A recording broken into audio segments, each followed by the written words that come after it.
in livelihood. But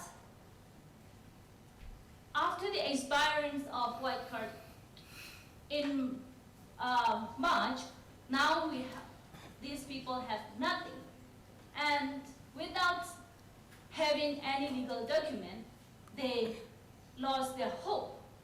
And that fear and uncertainty of their fear is also pressuring by the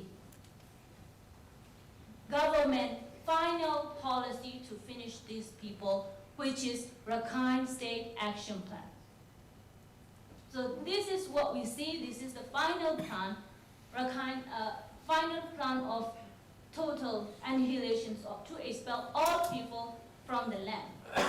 Because they are about to implement this Rakhine Action Plan. And they are also afraid that this is very untransparent. Government didn't make it clear to anyone, but the government of Myanmar introduced this Rakhine Action Plan to the some of the international NGOs like UN in last year, September.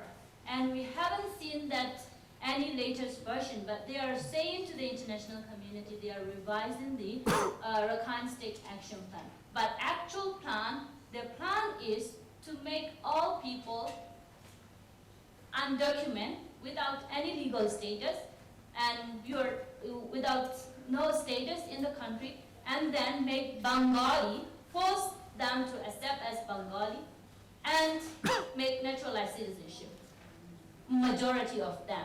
But the plan, this Rakhine Action Plan, has been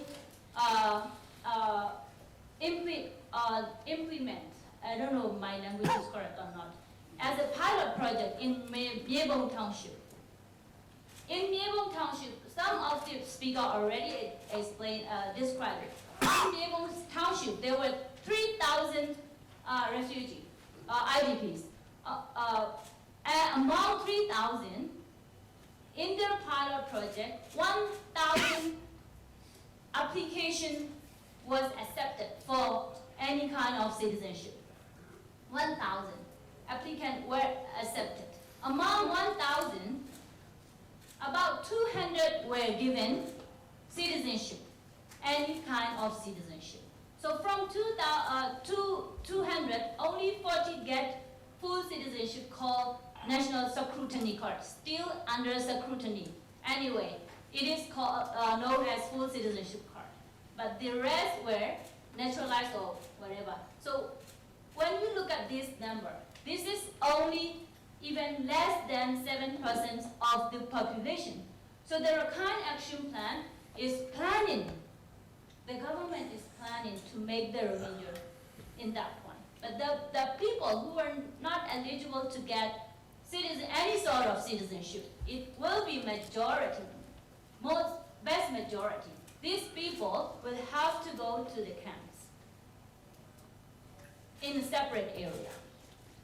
So what we see in Rakhine Action Plan is apartheid, plan of apartheid.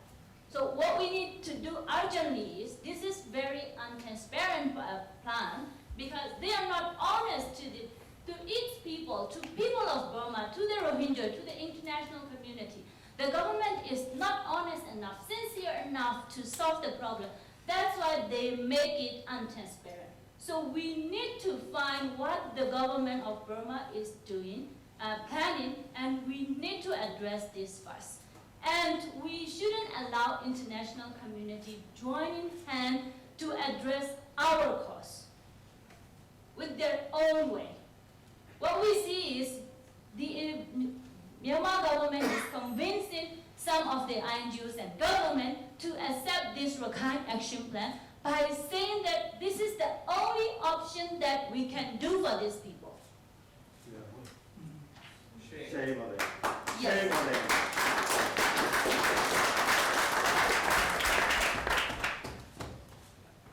So we shouldn't allow any international community to shape our future.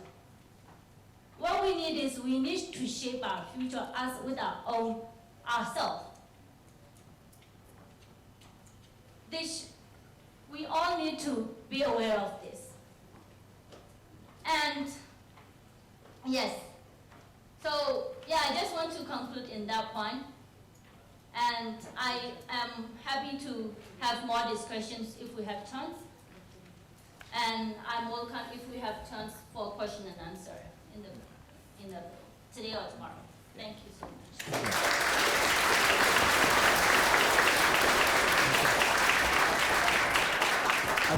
I think I'm just going to close this session without Q&A because these speakers are going to be here for the next 2 days. And also we can mingle and ask them because we've got essentially three large plenaries. And the next session, Dr. Walker Udin's gone, and so that created some space. But still, I mean, I don't know how we can steal an hour,